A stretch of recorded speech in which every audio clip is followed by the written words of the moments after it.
Ouvrons notre Bible au livre de Michée, chapitre 3 et 4. Michée 3 et 4. Cruel leader et faux prophète. Cruel leader et faux prophète. Michée 3. Michée 3, versets 1 et 8. La cruauté des princes et la fausseté des prophètes. Versets 1 à 4. Le chapitre 3 contient 3 oracles de jugement, 3 prophéties de jugement de longueur égale et de forme identique, avec le même thème dans tous les cas. Le leadership corrompu. Michée est la personne qui parle. Il utilise l'imagerie pour montrer que les dirigeants consomment en effet les gens comme des bouchers pour leur propre profit. Verset 4. Il y a un nouveau développement surprenant dans cet oracle. Le fait que Yahweh punira ces faux enseignants suivant leurs crimes. Les opprimés crient vers ces leaders et ils ne répondent pas ou ne les aident pas. Alors quand ces dirigeants, ces leaders crient vers Yahweh pour qu'il les aide, il ne leur répondra pas. Cela indique un point de non-retour. Verset 6. La divination est interdite au peuple de Yahweh. Dans Deutéronome 18, verset 10. Elle est considérée comme une trahison de la suffisance de la révélation de Yahweh et une grave erreur dans le mode de vie agréable à Yahweh. Verset 7. Verset 7. Au temps de Michée, les faux prophètes jouissaient d'un statut social égal à celui des prophètes de Yahweh, sinon d'un statut plus élevé en raison de la popularité de leur message. Pourtant, 100 ans plus tard, ces mêmes prophètes marcheront à travers les ruines de Jérusalem comme des lépreux impurs. Il y a un drapeau rouge à soulever ici sur une autre tentative de blanchir les Israélites bibliques. Comparez ces deux traductions du verset original en langue hébreuse. La fiable transmission AKJV, Authorized King James Version, c'est-à-dire la version autorisée de King James, de la traduction biblique de King James, comparez-la aux traductions françaises peu fiables. Je cite, « Alors, les voyants auront honte et les devins seront confondus. » Fin de citation. Traduction de AKJV. Citation. Les voyants seront confus, les devins rougiront. Fin de citation. Citation, traduction de Louis II, nouvelle édition de Genève 1979 et Louis II 21. Dire rougiront, ce qui est applicable aux blancs, est, au lieu de confondu, est une méthode que ces traducteurs peu fiables utilisent pour peindre les anciens Israélites comme les blancs. Les gens ne peuvent pas s'attendre à faire le mal et bien s'en sortir, mais de trouver qu'il leur sera fait ce qu'ils ont fait aux autres. Qu'il est rare que des vérités salutaires parviennent aux oreilles de ceux qui occupent des hautes fonctions ou sont en autorité. Ceux qui trompent les autres préparent la confusion pour leur propre visage. Le prophète avait un grand amour, un ardent amour pour Yahweh et pour les âmes des gens, un souci profond de la gloire de Yahweh et son salut, et un zèle contre le péché. Les difficultés qu'il a rencontrées ne l'ont pas chassé de son travail. Il avait cette force non pas de lui-même, mais par le Saint-Esprit de Yahweh, dont il était plein de puissance. Ceux qui agissent honnêtement peuvent agir hardiment.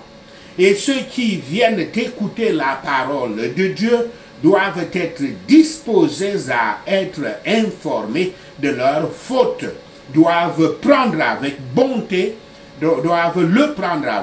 et être reconnaissants. Michée 3, versets 8 à 12.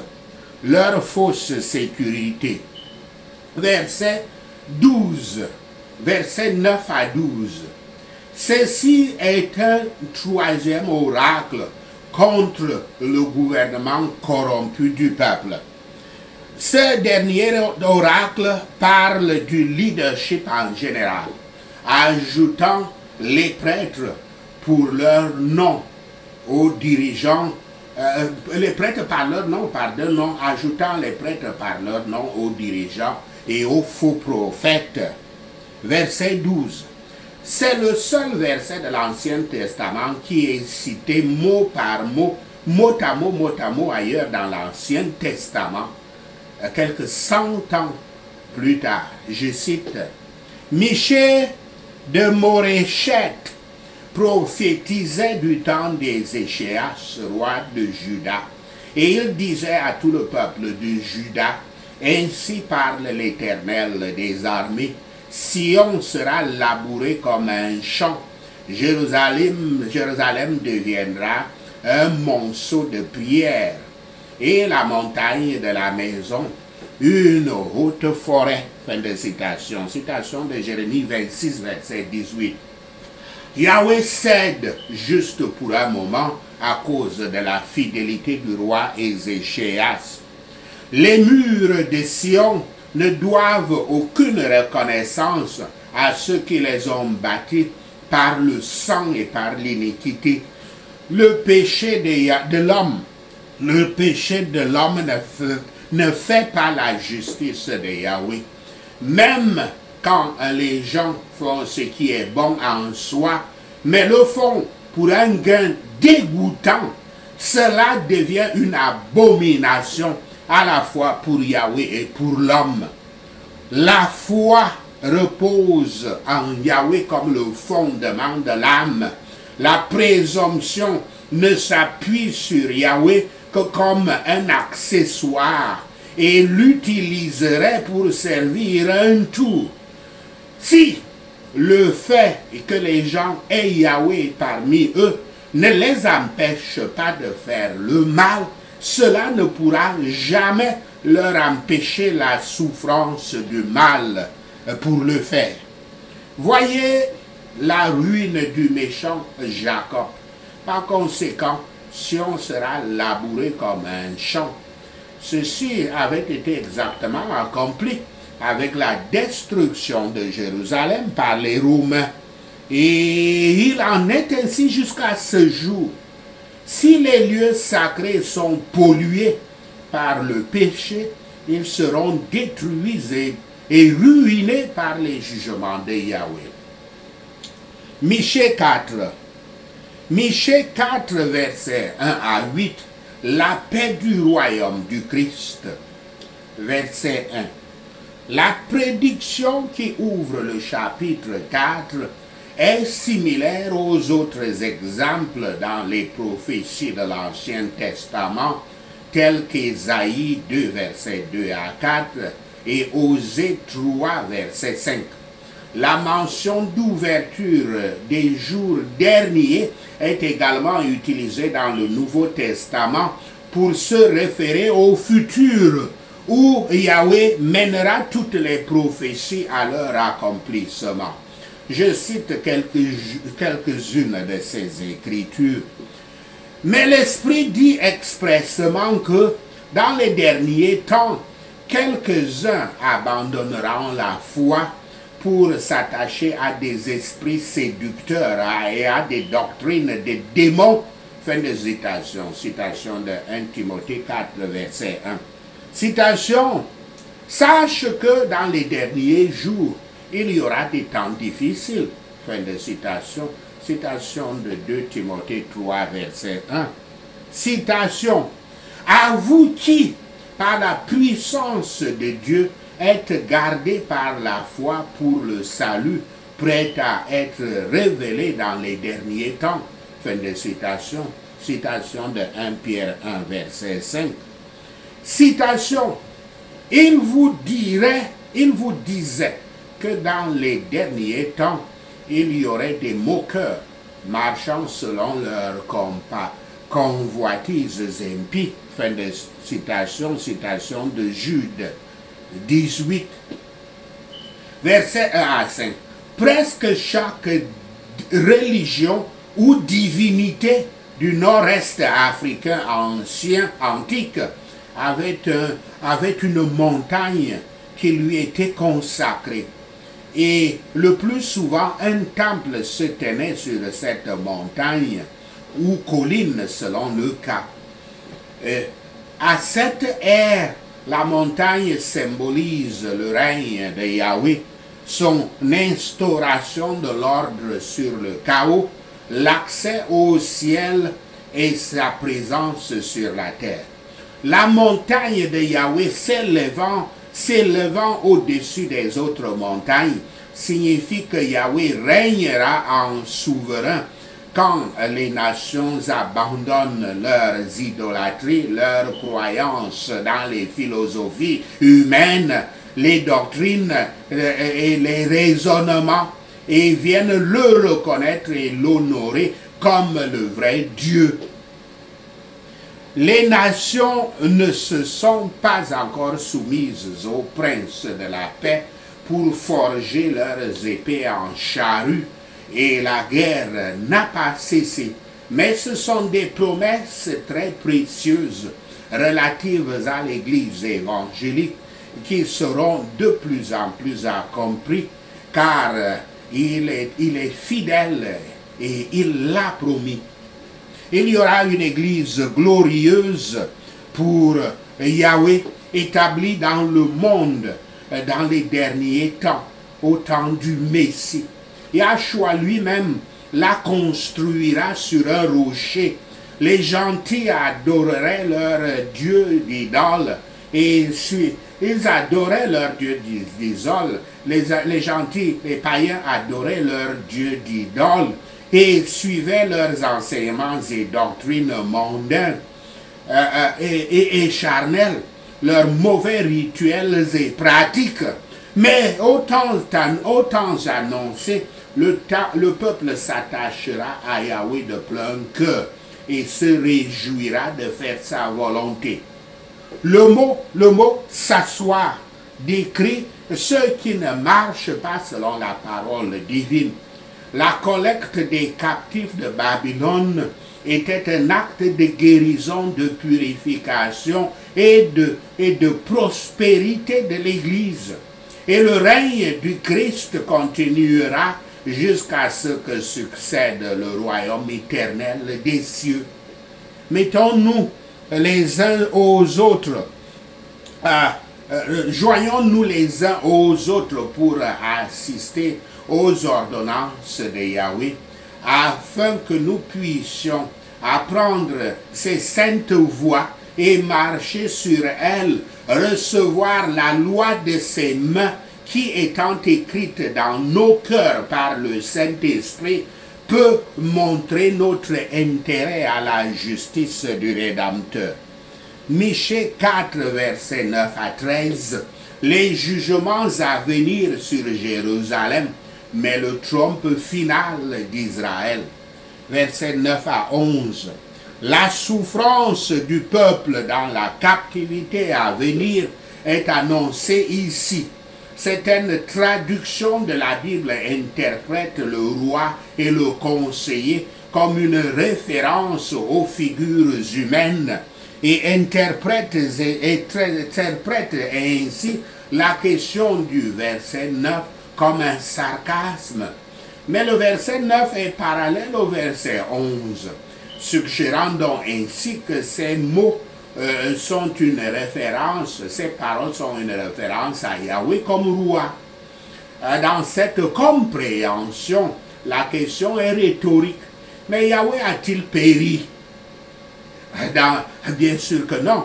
Par conséquent, cela est une mauvaise interprétation de ce verset, de cette écriture. Au lieu de cela, voici ce que nous devrions comprendre. La question au verset 9 provient des Israélites demandant à Yahweh un roi comme les autres nations, puisqu'ils avaient rejeté ces juges, parce que les fils du prophète Samuel ne s'étaient pas avérés, ou bien s'étaient avérés être corrompus en tant que juges. Yahweh leur donna Saul pour leur montrer leur folie. Je cite dans 1 Samuel 8, versets 4 à 9. Tous les anciens d'Israël s'assemblèrent et vinrent auprès de Samuel à Rama. Ils lui dirent: voici, tu es vieux et tes fils ne marchent point sur tes traces. Maintenant, établis sur nous un roi pour nous juger, comme il y en a chez toutes les nations. Samuel vit avec déplaisir qu'il disait: donne-nous un roi pour nous juger. Et Samuel pria l'Éternel. Yahweh dit à Samuel: écoute la voix du peuple dans tout ce qu'il te demande, car ce n'est pas toi qu'il rejette, c'est moi qu'il rejette, afin que je ne règne plus sur eux. Ils agissent à ton égard comme ils ont toujours agi depuis que je les ai fait monter d'Égypte jusqu'à ce jour. Ils m'ont abandonné pour servir d'autres dieux. Écoute donc leur voix. Mais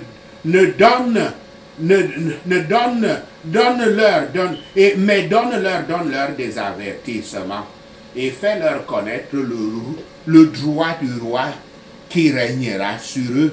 Fin de citation.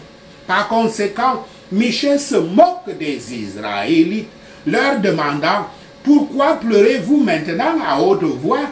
N'avez-vous pas de roi? Votre leader a-t-il péri?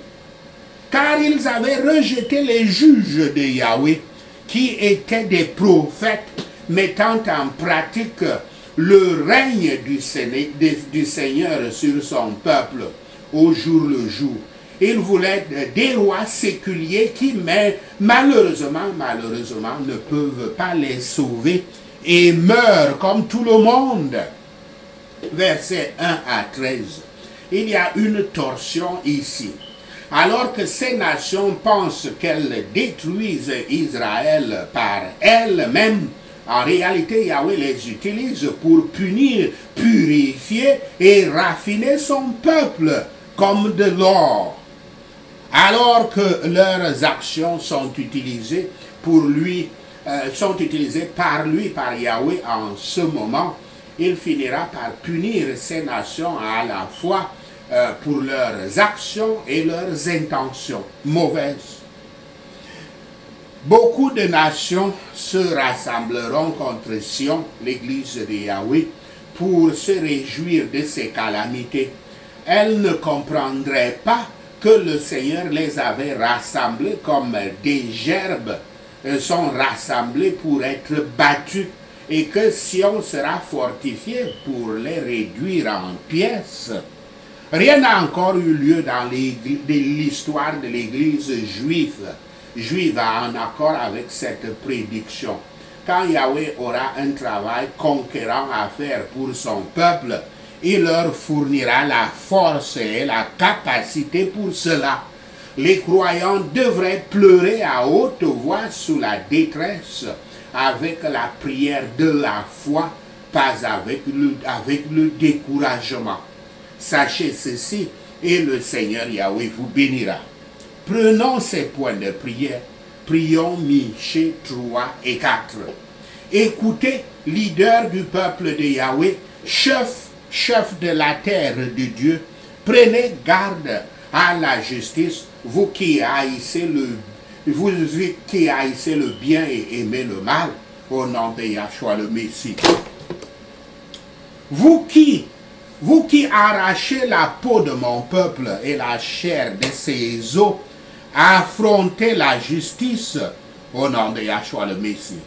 Vous qui mangez la chair de mon peuple, dénudez leur peau et brisez leurs os, affrontez la justice au nom de Yahshua le Messie. Vous qui hachez comme la viande pour la poêle, comme de la chair pour le pot, affrontez la justice au nom de Yahshua le Messie. Quand ils crient vers toi, Yahweh Shaphat, notre juge, ne leur réponds pas au nom de Yahshua le Messie.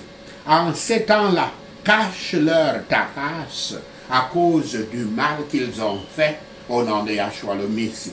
Quant aux prophètes qui vous induisent en erreur en proclamant la paix s'ils ont quelque chose à manger, mais en se préparant à faire la guerre contre quiconque refuse de les nourrir, Seigneur, couvre-les d'une épaisse obscurité au nom de Yahshua le Messie. Juste Yahweh fait venir la nuit sur eux sans vision et les ténèbres sans divination au nom de Yahshua le Messie. Yahweh Shaphat, fait que le soleil se couche pour les faux prophètes, que le jour se couche sur eux au nom de Yahshua le Messie. Yahweh Shaphat fait honte aux devins et déshonore les devins au nom de Yahshua le Messie. Déshonore les voyants au nom de Yahshua le Messie. Yahweh Shaphat fait qu'ils se cachent tous le visage parce qu'il n'y a pas de réponse de toi quand ils appellent au nom de Yahshua le Messie.